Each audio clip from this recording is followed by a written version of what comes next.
CBS News national security analyst Aaron MacLean joins me now. He also hosts the Most Excellent School of War podcast. Aaron, great to see you. Of course. Do you buy it when the president says we don't really have much to talk about with China when it comes to ending the war with Iran?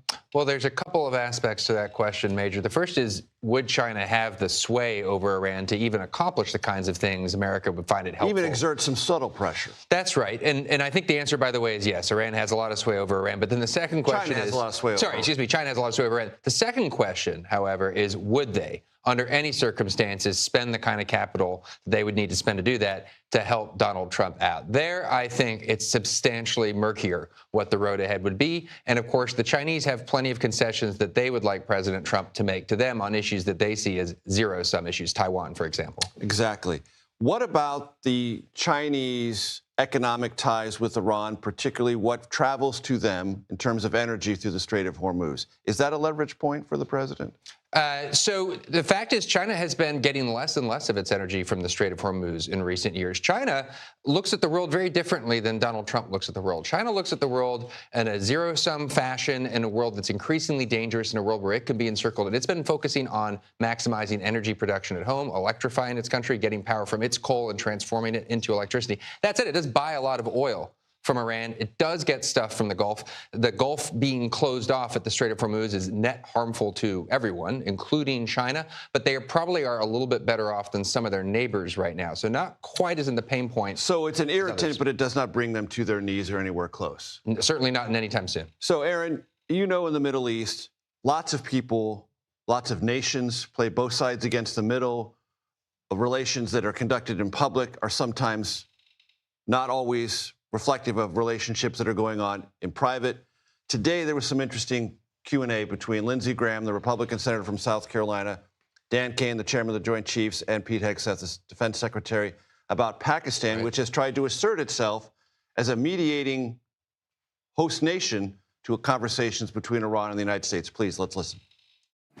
Are you aware of reports that Pakistan are allowing their bases to be used to park Iranian aircraft, General Kane? Sure, I've seen one report on that. Well, is it accurate? Sir, I think based on the variety of classification matters. Let me just say, do you agree if it is accurate, that is sort of inconsistent with it being a peace mediator?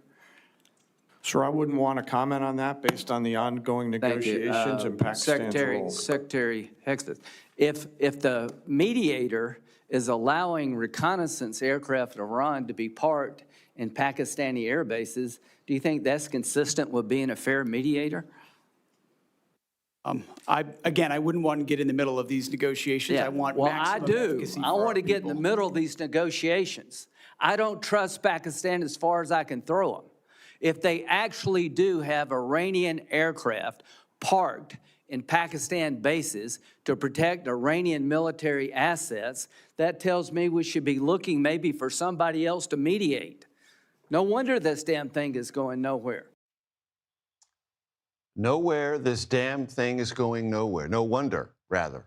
Evaluate that exchange and how careful both the chairman of the Joint Chiefs and the defense secretary were about not getting into any specifics about this or the implications, which to Senator Graham appear obvious. Well, I have some personal experience with Pakistani duplicity as a veteran of Afghanistan. Yes, indeed. The Afghanistan war was conducted with American war material flowing through Pakistan while the elements of the Pakistani state were funding, supporting, even in times directing the Taliban. So this is, as you point out, not a new development for this part of the world. I took their answers there to essentially acknowledge that what's happening is fact.